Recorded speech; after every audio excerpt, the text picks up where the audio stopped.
Hello students, आज हम chapter 7 P block elements पढ़ेंगे। क्योंकि इससे पहले जो चैप्टर पढ़ रहे थे एक्सट्रैक्शन ऑफ मेटल, वो डिलीट कर दिया गया आपके कोर्स से। तो उसे अगर कॉपी पे नोट भी कर लिया है तो उसे क्रॉस लगा देना। ठीक है, अब नया चैप्टर आज स्टार्ट हो रहा है, पी ब्लॉक एलिमेंट। आज इसका बेसिक कॉन्सेप्ट हम पढ़ रहे हैं इस चैप्टर में कि पी ब्लॉक एलिमेंट्स कौन कौन से ग्रुप जो है। पी ब्लॉक के दो ग्रुप तो आप 11th में पढ़ चुके थे, 13 एंड 14। अब जो 12th में पढ़ेंगे वो है 15, 16, 17 और 18 ग्रुप। 15th में जो एलिमेंट रखे गए हैं, nitrogen, phosphorus, arsenic, antimony, bismuth. और 16th में oxygen, sulphur, selenium, tellurium, polonium. 17 में halogen, fluorine, chlorine, bromine, iodine और एस्टीन। 18 में noble gases, helium, neon, argon, krypton, xenon, radon. ये सब चार ग्रुप जो है पी ब्लॉक के अंदर पड़ेंगे। लेकिन पी ब्लॉक के एलिमेंट में बहुत सारी वेरिएशंस हैं, उनके जो प्रॉपर्टीज़ हैं उनमें बहुत सारी सी वेरिएशन है। तो उनमें मेटल भी हैं, नॉन मेटल भी हैं, मेटलॉइड भी हैं।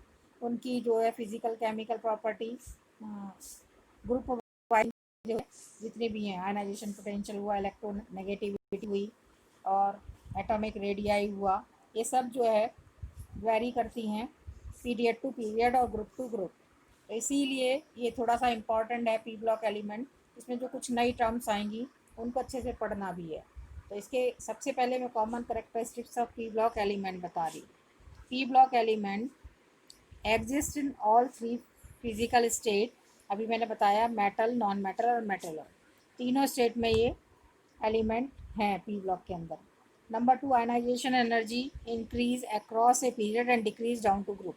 ये आपने पहले से ही पढ़ रखा है कि आयनाइजेशन पोटेंशियल जो है वो पीरियड में इंक्रीज़ करता है और ग्रुप में डिक्रीज़ करता है। ये आपने ऑलरेडी पढ़ रखा है। तो यहाँ पर भी ऐसे ही चलेगा कि पीरियड में इंक्रीज़ करेगा और ग्रुप में डिक्रीज़ करेगा। नेक्स्ट है they have high value of electronegativity, क्योंकि ये इलेक्ट्रोनेगेटिव एलिमेंट हैं जो इसमें रखे गए हैं। ज़्यादातर नॉन मेटल हैं, मेटल कुछ ही हैं और मेटलॉइड हैं, इसलिए इनकी इलेक्ट्रोनेगेटिविटी ज़्यादा होती है, परंतु वो भी डिक्रीज़ करती है ग्रुप में और इंक्रीज़ करती है पीरियड में। सेम केस जैसे कि आपने पढ़ रखा था ऑलरेडी। इसमें जो हेलोजन है, फ्लोरीन। फ्लोरीन पूरी पीरियोडिक टेबल में एक ऐसा एलिमेंट है, अंडरलाइन कर सकते हैं इसे, fluorine has the highest value of electronegativity. Fluorine सबसे ज़्यादा इलेक्ट्रोनेगेटिविटी रखने वाला एलिमेंट है पूरी पीरियोडिक टेबल में। ठीक है, इलेक्ट्रोनेगेटिविटी मतलब विद्युत ऋणात्मकता। नेक्स्ट पॉइंट है they have high electron affinity. इनकी इलेक्ट्रॉन एफिनिटी यानी इलेक्ट्रॉन बंधुता बहुत अधिक है और वो इंक्रीज़ करती है लेफ़्ट टू राइट। पीरियड में सेम है, तीनों प्रॉपर्टी वही हैं जो अब तक पढ़ी हैं। तीनों प्रॉपर्टी पीरियड में इंक्रीज़ करती हैं, आयनाइजेशन पोटेंशियल भी, इलेक्ट्रोनेगेटिविटी भी और इलेक्ट्रॉन एंथैल्पी एफिनिटी भी, और पीरियड में ये डिक्रीज़ करती हैं। तो सेम कंडीशन है यहाँ पर भी, जहाँ जैसे कि आपने एस ब्लॉक में और दो ग्रुप और पढ़े हैं 11th में उनमें। नेक्स्ट है एटॉमिक एंड आयनिक रेडियाई, बहुत इंपॉर्टेंट पॉइंट है। P block element decreases on moving across in a period. Period में ये डिक्रीज करता है और ग्रुप में ये इंक्रीज करता है। उल्टा हो गया यहाँ पर, वो तीन प्रॉपर्टी पीरियड में इंक्रीज कर रही थी, ग्रुप में डिक्रीज कर रही थी। ये atomic radii, ionic radii period में डिक्रीज कर रहा है और ग्रुप में इंक्रीज करता है। Next point, except oxygen, fluorine and zero group element, सारे के सारे zero group element exhibit positive and negative oxidation state. बहुत इंपॉर्टेंट पॉइंट है। Due to inert pair effect, जहाँ पर भी एक से ज़्यादा ऑक्सीडेशन स्टेट आती है किसी भी एलिमेंट की, जैसे इसमें शो कर रखा है पॉइंट में। For example tin, tin SN की 2 भी है ऑक्सीडेशन स्टेट और एसएन की 4 भी है। ऐसी लेड की 2 भी है और लेड की 4 भी है। तो एक ही एलिमेंट की दो दो ऑक्सीडेशन स्टेट अगर कहीं दिखाई देती हैं तो पी ब्लॉक में दिखाई देती हैं, और रीज़न उसका होता है inert pair effect. Inert pair effect क्या है ये आगे बता रही हूँ मैं अभी आपको। नेक्स्ट पॉइंट है फास्फोरस, ऑक्सीजन, सल्फर और हेलोजन। ये they are very reactive while other element are less reactive. Phosphorus, oxygen, sulphur और हेलोजन ये रिएक्टिव हैं इन एलिमेंट्स में। बाकी इनके नीचे जो एलिमेंट्स रखे गए हैं उनकी रिएक्टिविटी उतनी नहीं होती है। ठीक है। Next as we move from 13 to 17th group of P block element, the reducing character decreases and oxidising character increases. ये आप पहले से ही जानते हैं कि नॉन मेटल है, इनमें ऑक्सीडाइजिंग करेक्टर बढ़ता है और रिड्यूसिंग करेक्टर घटता है। रिड्यूसिंग करेक्टर मेटल्स में पाया जाता है और ये ज़्यादातर नॉन मेटल है, इसलिए इनमें ऑक्सीडाइजिंग करेक्टर इंक्रीज करता है। और halogen are the best halo oxidising agent होते हैं सारे के सारी पीरियोडिक टेबल में। तो मेन पॉइंट को जो है अंडरलाइन कर लेना। नेक्स्ट आता है इनर्ट पेयर इफेक्ट। ये मैंने आपको 11th में बताया था। इनर्ट पेयर इफेक्ट क्या है? इनर्ट मतलब अक्रिय, पेयर मतलब इलेक्ट्रॉन पेयर। कोई ऐसा पेयर होता है जो अक्रिय हो जाता है, जिसके कारण जो आपके एलिमेंट्स हैं वो बॉन्ड बनाने में पार्टिसिपेट नहीं करते, तो ये पेयर इफेक्ट कहलाता है इनर्ट पेयर इफेक्ट। फिर भी बहुत इंपॉर्टेंट है, इसको जो है इंपॉर्टेंट लगा लीजिए। In the P block element as we go down a group, the intervening D F, D L F लिखा है यहाँ, D F orbital, due to their poor screening effect. Poor screening effect क्या मतलब है कि ये स्क्रीन नहीं कर पाते हैं, थोड़ा कवर नहीं कर पाते हैं ऑर्बिटल को, result in the greater attraction on the NH2 electron.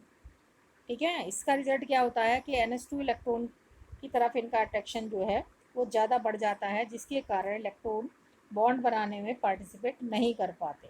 This effect is called inert pair effect. Important है इनर्ट पेयर इफेक्ट। इसमें जो एस, मैंने पहले इस तरह से बताया था आपको, जो एस ऑर्बिटल के 2 इलेक्ट्रॉन होते हैं वो दोनों के दोनों बीच में छिप जाते हैं स्क्रीनिंग इफेक्ट के कारण और बॉन्ड बनाने में पार्टिसिपेट नहीं करते। बाकी के उसके आगे के पी और डी के ऑर्बिटल के इलेक्ट्रॉन पार्टिसिपेट करते हैं। तो एस ब्लॉक के छिप जाते हैं, पूरा का पूरा पेयर छिप जाता है, जो बॉन्ड बनाने में पार्टिसिपेट नहीं करता। इस इफेक्ट को कहते हैं इनर्ट पेयर इफेक्ट। तो ये कुछ करेक्टरिस्टिक्स बेसिक्स थे पी ब्लॉक के।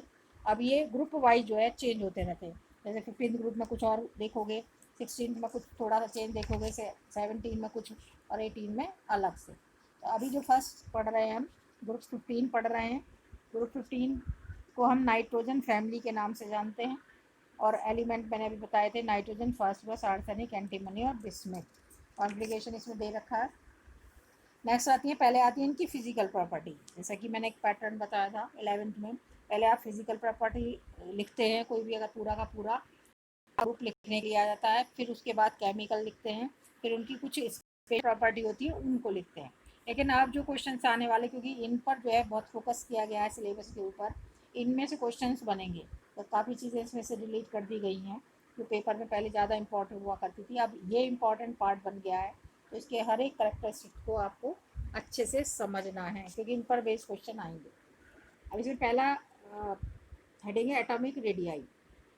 एटॉमिक रेडियाई जो 15th ग्रुप के एलिमेंट हैं, they are smaller than corresponding element of the 14 because of increase of nucleotide. इनका जो एटॉमिक रेडियाई है, जो ग्रुप 14 आप पढ़कर आ चुके हैं कार्बन ग्रुप, उसके कंपैरिजन में इनका जो साइज़ है वो थोड़ा सा स्मॉलर है। ठीक है, उसका साइज़ थोड़ा सा बड़ा था। तो वो वजह क्या है? Due to increase of nuclear charge. और ये down the group show increasing और पीरियड में ये जो है डिक्रीज करता है। ये अभी अभी आपने पढ़ा था। नेक्स्ट इंपॉर्टेंट पॉइंट आता है ऑक्सीडेशन स्टेट, जो बहुत इंपॉर्टेंट है, इस पर बहुत क्वेश्चन बनते हैं और इसका तो खास तौर से 15th ग्रुप का, इसको अंडरलाइन कर लीजिए। बिकॉज ऑफ स्मॉल साइज क्योंकि नाइट्रोजन का और फास्फोरस का दोनों का इस ग्रुप के एलिमेंट का कम होता है, और कम होने के कारण they can gain 3 electron to complete their octet. वो अपना ऑक्टेट पूरा करने के लिए 3 इलेक्ट्रॉन गेन करते हैं, तो इसलिए उनकी ऑक्सीजन स्टेट -3 है। लेकिन -3 के अलावा ये +5 भी शो करते हैं, +3 भी शो करते हैं। तो ये क्वेश्चन बनता है कि नाइट्रोजन या फास्फोरस किसी को भी लेकर आ जाता है कि -3 भी ऑक्सीडेशन स्टेट शो करता है, +3 भी करता है, +5 वाई। ये क्वेश्चन इंपॉर्टेंट बनता है। तो -3 तो इसलिए करता है क्योंकि इलेक्ट्रॉन गेन करता है अपना ऑक्टेट रूल पूरा करने के लिए। Because of the 3 half-filled orbital, they also show an oxidation state +3 except nitrogen. Nitrogen -3 करता है, +3 नहीं करता है। Other element also show oxygen state +5 because of presence of empty D orbital. तो नाइट्रोजन का साइज छोटा है, तो इसकी जो एबनॉर्मल बिहेवियर है, जो आपने पहले भी पढ़ रखा है 11th क्लास में, पहला पॉइंट आता है उसमें एबनॉर्मल बिहेवियर में साइज़ का छोटा होना। दूसरा, एम्प्टी डी ऑर्बिटल ना होना, तो नाइट्रोजन में नहीं होता है, फास्फोरस में होता है, इसलिए उसकी ऑक्सीजन स्टेट +5 भी होती है। तो ये रीज़न आप लिख कर आएंगे और क्वेश्चन आता है। नेक्स्ट आता है आयनाइजेशन एंथैल्पी। आयनाइजेशन एंथैल्पी वही है जैसा कि आपने पढ़ा था, सेम है, क्योंकि ऊपर से नीचे आने पर डिक्रीज़ होगी और बाएं से दाएं जाने पर यानी कि पीरियड में इंक्रीज़ होगी। रीज़न वही है, इसका increase in nuclear charge and greater stability of exactly half filled orbital. अब बहुत अच्छा एग्जाम्पल पढ़ रखा है आपने, नाइट्रोजन का आयनाइजेशन पोटेंशियल ऑक्सीजन से अधिक होता है, क्यों? ये क्वेश्चन आप 11th में पढ़ कर आए, तो यहाँ पर जो है भी आ सकता है ये क्वेश्चन, क्योंकि रीज़न वही है क्योंकि नाइट्रोजन में हाफ फील्ड ऑर्बिटल जो है होते हैं, जिसके कारण उसकी स्टेबिलिटी ज़्यादा होती है, इसलिए नाइट्रोजन का एंथैल्पी ज़्यादा होती है। ये क्वेश्चन यहाँ 12th में भी रिपीट हो सकता है। नेक्स्ट आता है मेटेलिक करेक्टर। मेटेलिक करेक्टर जो है इंक्रीज करता है down to the group because of decrease in ionisation enthalpy. Metallic character का सीधा सीधा कनेक्शन आयनाइजेशन एंथैल्पी से होता है कि अगर वो डिक्रीज करती है तो मेटेलिक करेक्टर इंक्रीज करेगा। तो ये आप ये साइज पर भी डिपेंड करता है और उनकी नेचर पे भी। नाइट्रोजन आर नॉन मेटल, इसीलिए ये नॉन मेटल है। तो हर एक पॉइंट में कोई ना कोई क्वेश्चन छिपा हुआ है, इसलिए सारे पॉइंट्स को अच्छे से लर्न करना है। Next electronegativity. तो इलेक्ट्रोनेगेटिविटी तो इनकी सेम प्रोसेस है, इसमें कोई वेरिएशन नहीं है। पीरियड में जो है आपका इंक्रीज करेगी और ग्रुप में डिक्रीज करेगी, और रीज़न वही एटॉमिक साइज़ है। एटॉमिक साइज़ सारी प्रॉपर्टी के लिए रीज़न होता है, इलेक्ट्रोनेगेटिविटी के लिए भी, आयनाइजेशन एंथैल्पी के लिए भी, और आपका इलेक्ट्रॉन इलेक्ट्रॉन गेन एंथैल्पी के लिए भी। तो इलेक्ट्रॉन गेन एंथैल्पी का इसका में ज़्यादा रोल नहीं है। नेक्स्ट है मेल्टिंग और बॉइलिंग पॉइंट। मेल्टिंग और बॉइलिंग पॉइंट इसमें पहले तो इंक्रीज़ करते हैं नाइट्रोजन टू आर्सेनिक तक due to increase nuclear charge. Reason सबका वही रहता है, साइज़ और न्यूक्लियर चार्ज। सारी प्रॉपर्टी फिजिकल उसी पर बेस करती हैं, यानी कि साइज़ पर डिपेंड करता है, दूसरा उनकी न्यूक्लियर चार्ज पर। तो ये इसका रीज़न है, और इनर्ट पेयर इफेक्ट भी इसका एक बहुत बड़ा रीज़न है कि due to inert pair effect resulting in the formation of 3 bond instead of 5। इस वाले केस में, किसमें? नाइट्रोजन के केस में। ये रीज़न अच्छा सा है, नाइट्रोजन टू आर्सेनिक ये जो है बढ़ता है, उसके बाद डिक्रीज़ करता है। रीज़न है एक तो साइज़ हो गया increasing, and weakening of inter atomic force होती है, इनके बीच में जो फोर्स होती है वो वीक होने लगती है इनर्ट पेयर इफेक्ट की वजह से, और जिसके कारण इन the formation of 3 bond instead of, ये 3 बॉन्ड बनाता है, ट्रिपल बॉन्ड बनाते हैं, नाइट्रोजन, आर्सेनिक और ये फास्फोरस, बाकी के सारे सिंगल बॉन्ड बनाते हैं। 5 बॉन्ड भी बनाते हैं इनमें से, नीचे के भी स्मिथ वगैरह। Next nature of bond form. Nitrogen phosphorus mainly form covalent bond, सब जानते हैं आप, जानते कि एन के ऊपर 3 नेगेटिव चार्ज, फास्फोरस के ऊपर भी 3 नेगेटिव चार्ज, और round the group the tendency to form covalent bond decreases as the strength of the covalent bond decrease. इनकी स्ट्रेंथ भी डिक्रीज करती है, इनकी नेचर भी डिक्रीज करती है। नेक्स्ट है डेंसिटी। डेंसिटी इंक्रीज करेगी रेगुलरली इन द ग्रुप, इसे कोई खास बात नहीं है, कोई इंपॉर्टेंट पॉइंट नहीं है। नेक्स्ट है केमिकल प्रॉपर्टी। केमिकल प्रॉपर्टी वही हाइड्राइड का बनना, हैलाइड का बनना, ऑक्साइड का बनना, क्लोराइड का बनना, ये सब आएंगे इसमें। तो इनमें कोवलेंट बॉन्ड बनाते हैं ये, जैसे आपने एग्जांपल पढ़ा NH3, इसमें EH3 लिख रखा है, थोड़ा ऐसे करेक्ट कर लेना, ये NH3 है। They form hydride with the formula EH3, इसके लिए रखा है एलिमेंट के लिए स्टैंड कर रखा है ये word EH3, just for PH3NH3 for example के लिए। तो ये हाइड्राइड बनाते हैं इस तरह के, और नेचर कैसी होती है इनकी? कोवलेंट, ठीक है। और इनकी फिर हाइड्राइड की करेक्टरिस्टिक्स दे रखे हैं, तो ये पढ़ लेना, इन पर भी छोटे छोटे क्वेश्चन आ रहे हैं। जैसे ये बेसिक करेक्टर दे रखा है कि इनका जो हाइड्राइड की बेसिक करेक्टर है वो कैसे कैसे डिक्रीज़ करता है। NH3 में सबसे ज़्यादा होता है, PH3 में उससे कम होता है, AH3 में उससे कम होता है। धीरे धीरे हाइड्राइड की बेसिक प्रॉपर्टी जो है इंपॉर्टेंट है, इसको इंपॉर्टेंट लगा लीजिए बेसिक करेक्टर को, ठीक है। इस पर क्वेश्चन बनता है। बॉइलिंग पॉइंट भी ऐसे ही है, NH3 का ग्रेटर होगा और PH3 का कम। अभी अभी ऊपर पढ़ा आपने, NH3 में इंटरमोलिकुलर हाइड्रोजन बॉन्डिंग पाई जाती है, लास्ट टाइम आप पढ़ कर आए। यही बहुत बड़ा रीज़न है इसके बॉइलिंग पॉइंट के इंक्रीज़ करने का। जबकि PH3 में हाइड्रोजन बॉन्डिंग नहीं होती। सिर्फ आप इतना भी लिख कर आ सकते हैं। नेक्स्ट आता है हेलाइड। हेलाइड ये दो तरह के बनाते हैं। ट्राई हेलाइड जैसे कि NCl3 और NBr3NI3, और पेंटाहेलाइड PCl5 SbCl5 ऐसे। और रीज़न क्या है हेलाइड का बनने का? क्योंकि NH3 का जो शेप है, शेप को लेकर भी बता सकते हैं, ये स्टेबल भी होती है इसकी शेप, और ईजिली हाइड्रोलाइज भी हो जाते हैं वाटर में ट्राई हेलाइड जो होते हैं। लेकिन पेंटाहेलाइड जो होते हैं, जो PCl5 बनाते हैं, तो due to D orbital, vacant D orbital के कारण ये पेंटाहेलाइड बनाते हैं। और इसके साथ एक रीज़न और भी जोड़ सकते हैं आप, इनर्ट पेयर इफेक्ट शो करते हैं। पेंटाहेलाइड डी ऑर्बिटल का वैकेंट होना और इनर्ट पेयर इफेक्ट का होना पेंटाहेलाइड बॉन्ड फॉर्मेशन के लिए आप लिख सकते हैं। नेक्स्ट है ऑक्साइड। ये all these element form two type oxide. जैसे आपने पढ़ा P2O3, P2O5, N2O3, N2O5। ठीक है, तो ये ऑक्साइड जो है हायर ऑक्सीडेशन स्टेट शो करते हैं और मोर एसिडिक होते हैं, लोअर ऑक्सीडेशन स्टेट शो करते हैं। एसिडिक करेक्टर इनका डिक्रीज करता है ग्रुप में ऊपर से नीचे आने पर। तो एक टेबल बनाइए ऑक्साइड्स की।